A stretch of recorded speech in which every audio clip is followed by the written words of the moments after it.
Vamos lá.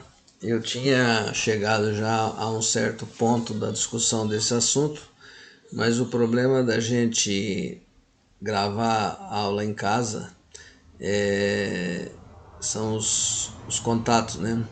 Tocar a campainha, eu tive que interromper, começar tudo outra vez. Bem, a gente vai discutir um pouquinho, a gente já falou sobre sistemas econômicos, né? A gente vai falar um pouquinho sobre a origem dessas trocas, como é que isso se deu, né, a partir de você ter lá os sistemas econômicos. Então, que ocorre? Cada indivíduo tem habilidades diferentes e os recursos diferentes dos demais e deseja consumir também bens diversificados, ou seja, eu tenho habilidade para produzir algo, mas eu tenho também recurso para produzir algo, mas eu desejo consumir algo diferente que um outro produz. São bens diversificados. Por conta disso, surge o mecanismo da troca. E esse mecanismo da troca era um intercâmbio vantajoso, né? Por quê? Porque cada indivíduo pode se especializar na obtenção de poucos bens e aumentando a sua eficiência. É natural isso, né? Na medida que você se especializa na produção de alguma coisa, você aumenta a sua eficiência produtiva. Tá certo? Isso, guardem isso. Isso fez com que nós tivéssemos uma eficiência maior por conta da especialização. Cada indivíduo vai produzir só um tipo de coisa ou poucos itens e ele acaba melhorando a sua produtividade, acaba melhorando a sua eficiência, não é verdade? Aí o que ocorre? Essa divisão do trabalho também, o trabalho hoje, ao longo vocês estão estudando os princípios, os primórdios de administração e as teorias lá, e já foi comprovado isso lá quando começou-se a estudar, né? A divisão do trabalho permite a especialização, não é? Você especializando, você aumenta a capacidade de cada operário. Por quê? Vocês devem ter visto aí com, não sei se é o Cleito que dá essa matéria, aquele filme que mostra bem isso, fica uma coisa era a teoria da divisão do trabalho, né? Então você aumenta a capacidade de cada operário. Só que hoje nós temos uma outra coisa, você tem a introdução de ferramentas e máquinas específicas. Em todas as indústrias hoje você tem equipamento específico para cada tipo de atividade. Isso faz com que aumente ainda mais a produção por pessoa. Não é? Então a divisão do trabalho permite essa especialização, você tem maior capacidade de cada operário e com a introdução de ferramentas e máquinas específicas você aumenta a produção por pessoa, tá certo? E para a gente conceituar o que é a troca, como é que era feita a troca? A troca é bem simples, ó, transação em que dois indivíduos permutam bens entre si. Isso era a característica da troca. Dois indivíduos que têm bens e que permutam entre si. Mas só que essa troca sempre causou alguns inconvenientes. Por quê? São dois os inconvenientes básicos que causam a troca.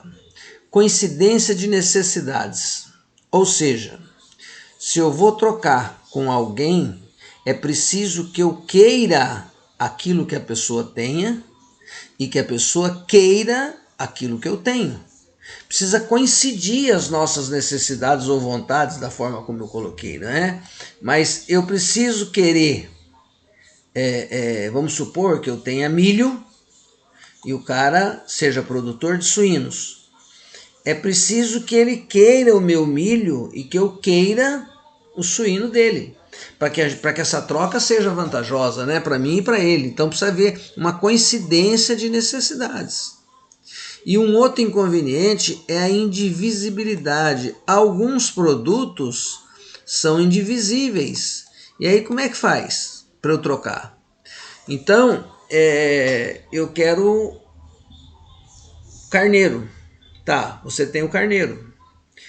Eu tenho alguma coisa que você queira. Mas eu só quero um quarto do carneiro. Aí como é que faz? Você vai ficar com o seu carneiro perneta, tirar um quarto, me dá e suturar.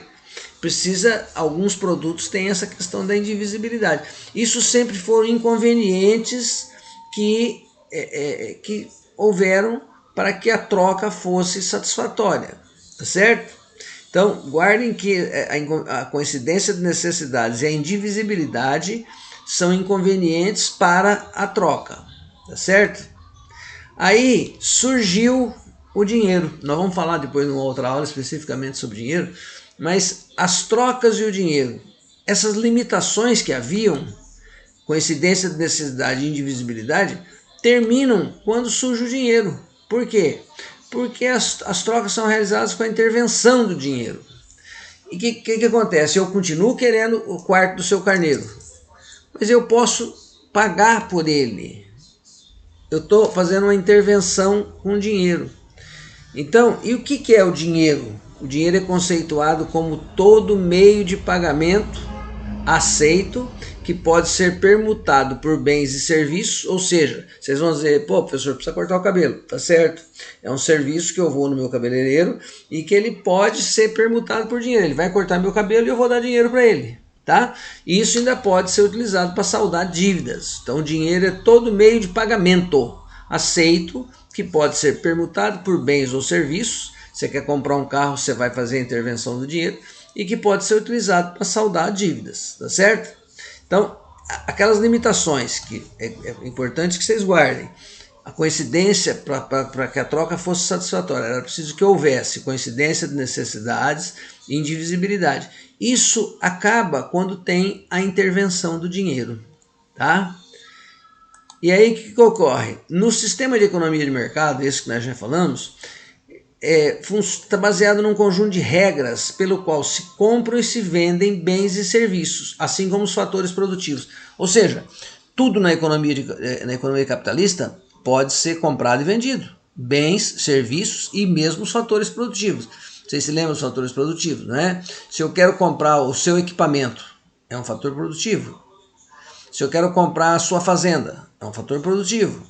Isso pode ser comprado e vendido no funcionamento da economia capitalista, tá? Ela está baseada nesse conjunto de regras. Claro que existem regras para isso, né? Pelo qual se compra e vende serviço. Nós vamos ver que essas regras existem inclusive para a entrada da pessoa no mercado. E o que é mercado? Toda instituição social na qual bens e serviços, assim como os fatores produtivos, são trocados livremente. Existe um mercado aí, a gente não está ouvindo falar assim, o mercado de veículo está muito ruim. É uma instituição social, mercado de veículos. É um bem, né, que pode ser trocado livremente, e um outro fator produtivo qualquer que seja, também pode ser trocado livremente. Então, desde que você tenha uma instituição social, na qual bens e serviços, assim como os fatores produtivos, podem ser trocados livremente, você tem um mercado de alguma coisa, certo?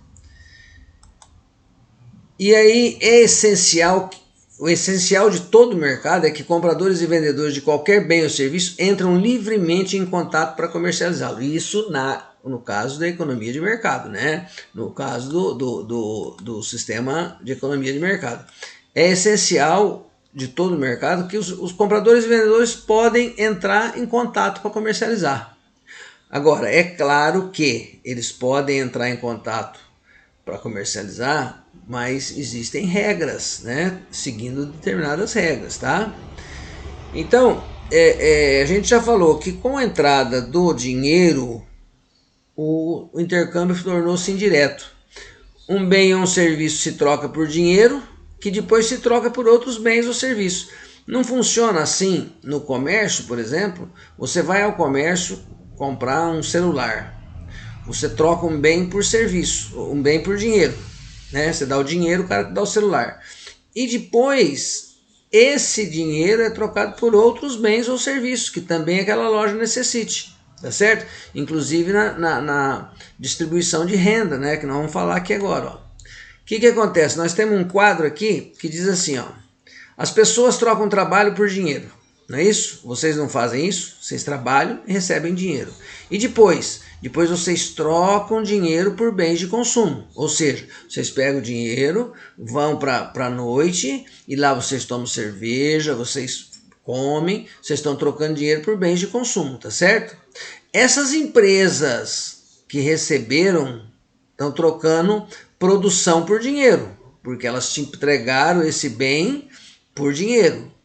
E depois, essas empresas usam parte desse dinheiro por trabalho, para pagar o trabalho das pessoas. E depois, novamente, as pessoas trocam o trabalho por dinheiro. Então, isso é um círculo que você tem e o dinheiro circulando. Tá certo? E o dinheiro circulando. Claro que nós vamos passar, vocês, os que fizeram, né, e os que leram sobre a questão da a pandemia afetar a economia, é preciso que a gente fique atento, porque nós vamos viver, já estamos vivendo, alguns estão vivendo, viveram antes, né? Mas nós vamos viver dias muito incertos, dias muito ruins, por conta de que a nossa economia vai ser fortemente afetada. Nós vínhamos já de uma crise de emprego muito grande, né? Até que reduzindo, estava diminuindo o número de desempregados, mas agora com isso vai aumentar outra vez. E daí, quando que nós vamos sair dessa crise? Ninguém sabe. Os especialistas acham que demora, isso também vai ficar dependente de quanto tempo vai demorar essa pandemia para que a economia volte a rodar normalmente, para que o comércio volte a rodar, para que as empresas voltem a rodar. O importante é algo que eu acho que já devo ter dito para vocês. Nesse instante, o importante é priorizar. O importante é priorizar o que eu estou gastando. Sabe, gastar realmente com coisas que sejam prioritárias. Não é hora de fazer gastos supérfluos. Isso eu digo assim, na esfera individual. Claro que quem tem comércio de supérfluos também vai sofrer. Mas a gente precisa ficar atento a isso. Beleza? Foi bom falar com vocês. Um grande abraço.